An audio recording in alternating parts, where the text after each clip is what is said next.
Cambio de hábito llega gracias a Rimac EPS, una excelente propuesta para tu salud.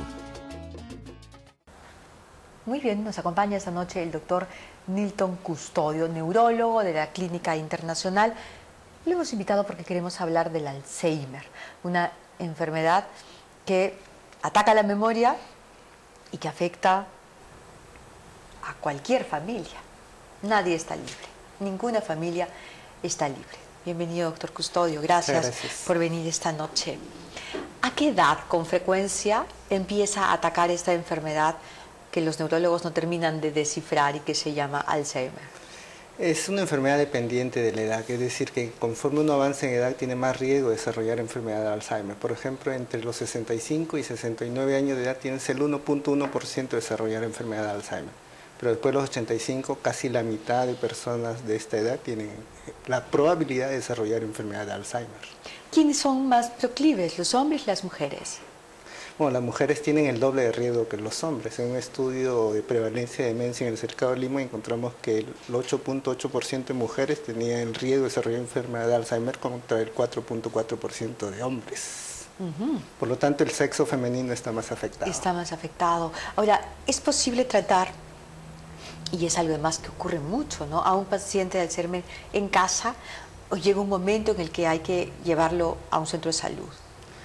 Es importante que cuando la enfermedad está en estadios leves, el contacto del paciente con su medio ambiente es primordial, es decir, que el paciente no debe ser trasladado de casa en casa. Eso pasa, por ejemplo, con los hijos numerosos, que dicen, ya yo me encargo de mi papá un mes, al otro mes la otra hermana, al otro mes la tercera hermana. Entonces el individuo, el paciente, recién se está adaptando a un ambiente nuevo y ya lo están cambiando a otro ambiente. Eso lo confunde más y eso aumenta sus síntomas.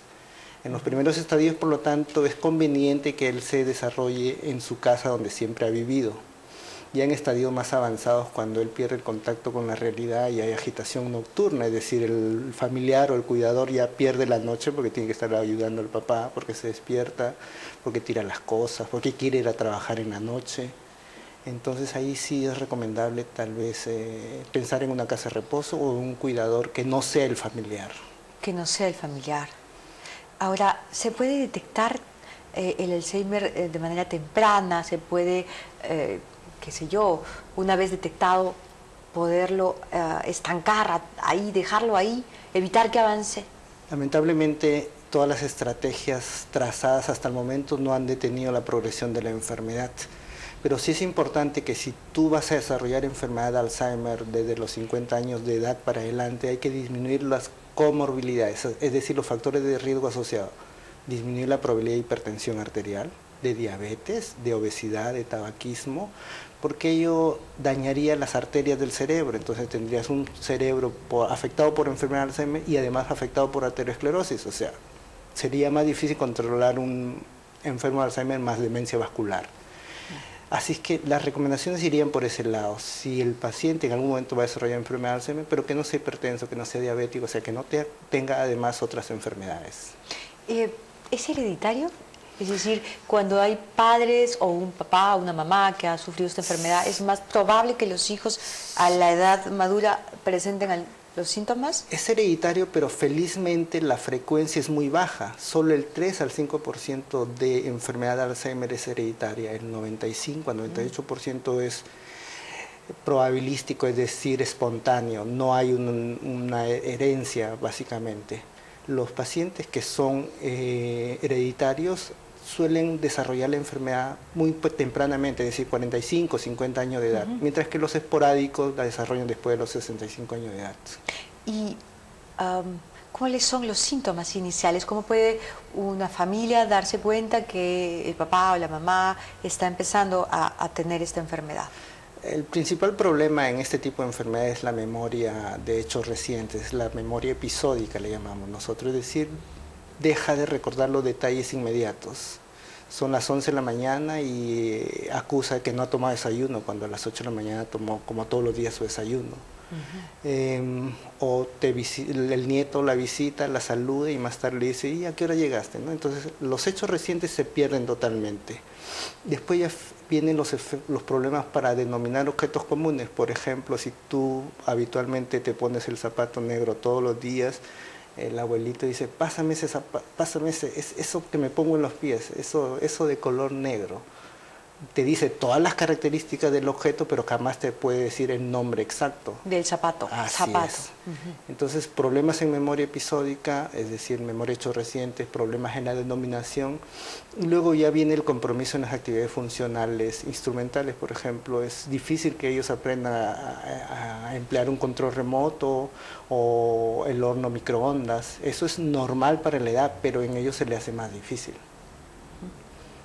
Y ¿cómo se trata el Alzheimer? ¿Hay medicamentos que permiten aliviar o por lo menos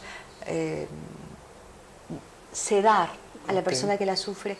Sí, hay que tener un enfoque amplio para decir si vamos a tratar o no a un paciente con enfermedad de Alzheimer. Hay que tener en cuenta que tiene síntomas cognitivos, es decir, memoria, lenguaje, juicio y cálculo afectados.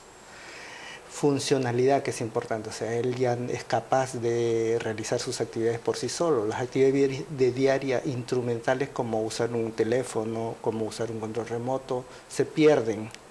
Pero lo que no debe perder, y ahí está enfocado el tratamiento, es la actividad de vida diaria básica, que él sea responsable de ir al baño y hacer su orina, hacer sus deposiciones, que sea capaz de lavarse los dientes todas las mañanas y de asearse personalmente en el momento que él lo considere. Y eso se llama preservar las actividades de vida diaria básicas.